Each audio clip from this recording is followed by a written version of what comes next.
បាទសួស្តីអ្នករៀនភាសាអង់គ្លេសទាំងអស់គ្នាថ្ងៃនេះដែរយើងមានមេរៀនមួយដើម្បីសិក្សាទាក់ទងទៅនឹង question take អញ្ចឹងយើងដឹងហើយថាការសិក្សា question take ទី1គឺយើងត្រូវដឹងអំពីអត្ថន័យរបស់ question take ថាតើអ្វីទៅគឺជា question take ហើយថាតើយើងប្រើប្រាស់ question take ដើម្បីអ្វីបាទអញ្ចឹងយើងបាទក៏លេខមើលទៅកាន់ slide ទាំងអស់គ្នាអញ្ចឹងa question takes is a small question at the end of a statement អញ្ចឹង question take គឺជាសំណួរខ្លីមួយដែលភ្ជាប់នៅខាងចុងបញ្ចប់នៃសេចក្តីថ្លែងការណ៍មួយបាទអានេះគឺជានិយមន័យរបស់ question take ណាបាទគឺជាសំណួរខ្លីមួយដែលភ្ជាប់ទៅខាងចុងបញ្ចប់នៃសេចក្តីថ្លែងការណ៍មួយបាទអញ្ចឹងតើយើងប្រើប្រាស់ question take ដើម្បីអ្វី question take are used when asking for agreement confirmation or disagreement from a listener អញ្ចឹងយើងប្រើប្រាស់ question take ដើម្បីសាកសួរអំពីការយល់ស្របអំពីការបញ្ជាក់ឬក៏ការមិនយល់ស្របពីអ្នកស្ដាប់បាទអញ្ចឹងអាហ្នឹងគឺជាតកតងទៅនឹងការប្រើប្រាស់ question take ហ្នឹងបាទដូចជានៅពេលដែលយើងចង់សាកសួរព័ត៌មានមួយទៅកាន់នរណាម្នាក់បាទដែលយើងអាចនិយាយបានថាអ្នកគឺជាប៉ូលីសមិនចឹងឯងបាទអញ្ចឹងអាពាក្យថាមិនចឹងអីហ្នឹងគឺជា question take បាទដែលយើងប្រើដើម្បីចង់បញ្ជាក់អំពីការយល់ស្របឬក៏ការមិនយល់ស្របពីអ្នកស្ដាប់បាទថាគាត់គឺជាសិស្សឬក៏មិនមែនបាទឥឡូវយើងចូលទៅដល់ទម្រង់របស់ question take បាទ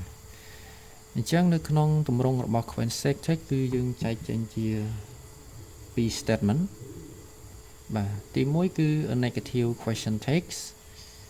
បាទហើយទី2គឺ positive question take បាទអញ្ចឹងយើងមានទម្រង់របស់វាគឺ a positive statement បូកជាមួយនឹង negative question take បាទយើងមើលឧទាហរណ៍ you are a student aren't you you are a student aren't you អញ្ចឹង you are a student នឹងហើយគឺជា positive statement ពីព្រោះវាគឺជាប្រយោគស្របដែលយើងបកប្រែជាភាសាខ្មែរថាអ្នកគឺជាសិស្សរីឯប្រយោគសំណួរ on you គឺជា question take ដែលយើងបកប្រែថាមិនចឹងឯងបាទ you are a student on you អញ្ចឹងការប្រើប្រាស់ negative question take គឺយើងត្រូវយក to be បាទដែលមាននៅក្នុង positive question take គឺ to be are បាទយើងប្រើទៅជាទម្រង់ negative អញ្ចឹងមានន័យថាយើងធ្វើមិនឲ្យទៅជា negative បាទអញ្ចឹងបើសិនជាត្រង់កន្លែងហ្នឹងគឺជា to be are អញ្ចឹងយើងប្រើ aren't អញ្ចឹងប្រសិនបើកន្លែងនេះគឺជា to be is បាទកន្លែងនេះយើងប្រើ isn't បាទរីឯ subject គឺយើងប្រើនៅខាងក្រោយបាទខាងក្រោយ to be បាទអញ្ចឹង on you អូខេអញ្ចឹងយើងទៅឧទាហរណ៍មួយផ្សេងទៀត you speak English don't you បាទ you speak English don't you អញ្ចឹងយើងដឹងថា you speak English គឺជាប្រយោគដែលប្រើប្រាស់នៅក្នុង present simple បាទដែល you គឺជា subject speak គឺជា main verb រីឯ English គឺជា object បាទ you speak English don't you អញ្ចឹងយើងបាន don't ពីណាអញ្ចឹង don't នោះវាគឺជាទម្រង់បដិសេធរបស់ present simple ពីព្រោះយើងដឹងហើយថា present simple ប្រយោគបដិសេធរបស់វាគឺយើងអាចប្រើប្រាស់កិរិយាសព្ទជំនួយបានបាទឬយើងអាចប្រើ don't ឬក៏ doesn't ត្រង់កន្លែងហ្នឹងណាបាទហើយដែលបានជាកន្លែងនេះយើងប្រើ don't ព្រោះដោយសារតែ subject you យើងប្រើជាមួយនឹង auxiliary verb don't ចឹងយើងបាន you speak English don't you he sit next to John doesn't he បាទគាត់អង្គុយនៅក្បែរ John មិនចឹងទេបាទចឹងគាត់អង្គុយក្បែរ John មិនចឹងទេចឹងកន្លែងហ្នឹងគឺជា positive question take ដែរបាទសំទោសគឺ positive statement ណាបាទ he sit next to John អញ្ចឹងយើងប្រើ doesn't he ដោយសារតែត្រង់កន្លែងនេះគឺយើងប្រើ subject he អញ្ចឹង subject he យើងប្រើជាមួយនឹង auxiliary verb doesn't បាទ they studies for the test didn't they ពួកគេបានរៀនសម្រាប់ការប្រឡងមិនចឹងទេអញ្ចឹងទៅត្រង់ប្រយោគកន្លែងនេះគឺវាគឺជាអតីតកាលដោយសារតែយើងឃើញមានពាក្យ studies អញ្ចឹងវាគឺជា past simple បាទ positive statement របស់យើងគឺជា past simple អញ្ចឹង question take បាទយើងត្រូវប្រើទម្រង់ជា past simple ដូចគ្នាណាបាទអញ្ចឹងយើងដឹងហើយ past simple ទម្រង់បដិសេធរបស់វាគឺយើងប្រើកិរិយាសព្ទជំនួយ did បាទអញ្ចឹងបដិសេធគឺ didn't they study for the test didn't they you will pass the exam don't you oh sorry won't you will pass the exam won't you អ្នកនឹងជាប់ការប្រឡងមិនចឹងទេអញ្ចឹង will វាជាទម្រង់របស់ future បាទអ្នកនឹងជាប់ការប្រឡងអញ្ចឹងទម្រង់បដិសេធរបស់ will គឺ won't you បាទ you must be patient mustn't we បាទអញ្ចឹងយើងបដូរពី must ទៅ mustn't បាទ you should go now shouldn't you បាទអ្នកគួរតែទៅឥឡូវនេះមិនចឹងទេបាទអញ្ចឹង should យើងបដូរទៅជា shouldn't ប៉ុន្តែយើងនៅមានករណី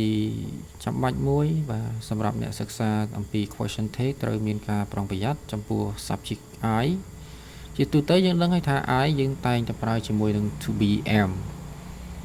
អញ្ចឹងដូចជានៅក្នុងឧទាហរណ៍នេះយើងមានប្រយោគមួយដែលគេនិយាយថា I am late aren't I បាទអញ្ចឹងយើងប្រកាសជាឆ្ងល់ហើយថាហេតុអីបានជាប្រយោគដើមរបស់វា positive statement I am ហេតុអីបានជា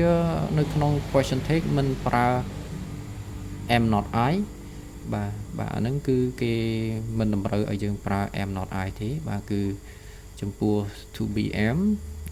គឺយើងប្រើ aren't I បាទយើងចំណាំទាំងអស់គ្នាណា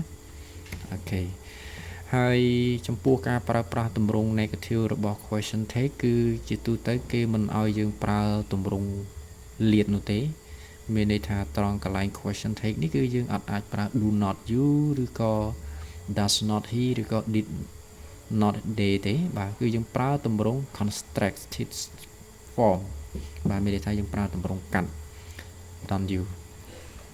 អូខេអញ្ចឹងអានេះគឺជាទម្រង់របស់ negative question take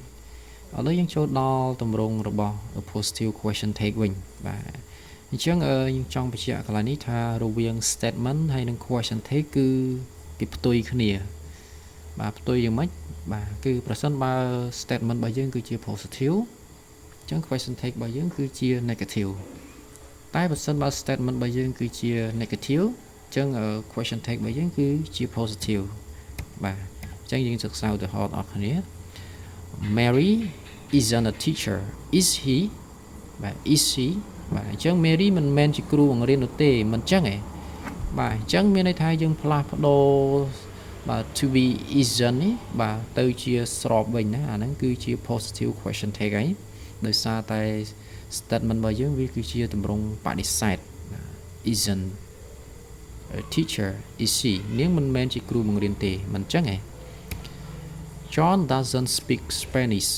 does he បាទ John មិននិយាយភាសាអេស្ប៉ាញទេមិនអញ្ចឹងទេបាទអញ្ចឹងយើងបដូរពី doesn't បាទទៅជា does បាទអញ្ចឹង does he You cannot speak two language can you អ្នកមិនអាចនិយាយពីរភាសានោះទេមិនអញ្ចឹងទេបាទអញ្ចឹង cannot មិនអាចនិយាយបាទទៅជា can you បាទ they didn't study hard did they គេមិនបានប្រឹងប្រែងរៀននោះទេមិនចឹងឯងបាទ did they បាទអញ្ចឹងដោយសារតែយើងផ្លាស់ប្ដូរពីទម្រង់បែកខ្សែរបស់ didn't ទៅជា did អូខេតទៅទៀត he wasn't happy was he wasn't happy was he គាត់មិនសប្បាយចិត្តនោះទេមិនចឹងឯងអូខេអញ្ចឹងកន្លែងនេះយើងប្រកាសជាយល់ហើយដោយសារតែនៅក្នុង statement របស់យើងគឺប្រើទម្រង់ negative wasn't អូខេអញ្ចឹងនៅក្នុង question take របស់យើងគឺយើងប្រើ was he won't pass the exam we won't pass the exam will we បាទពួកយើងនឹងមិនជាប់ការប្រឡងនោះទេមិនចឹងឯងបាទ want បដូរទៅជា will